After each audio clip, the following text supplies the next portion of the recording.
Hi friends, అందరూ ఎలా ఉన్నారు?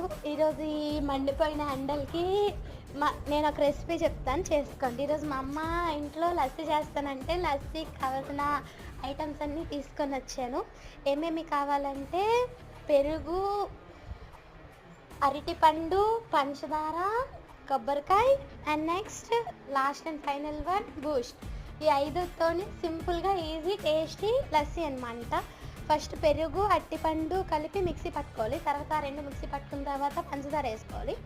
పంచదార వేసుకున్న తర్వాత ఆ మూడు కలిపి ఒక బౌల్లో తీసుకొని సేమ్ అదే జార్లోని కొబ్బరికాయలు వేసుకొని మిక్సీ పట్టుకోవాలి. పట్టుకున్న తర్వాత ముందు ఈ బ్యాటర్ అనేది తీసుకున్నాం కదా ఓ బౌల్లో నుండి ట్రాన్స్ఫర్ చేసుకొని ఒక గ్లాసెస్లోని కొబ్బరికాయ తురుము అనేది వేసి దాని మీద బూస్ట్ చేసుకొని తాగితే సూపర్గా ఉంటుంది. మా అమ్మ అయితే సూపర్గా చేసింది.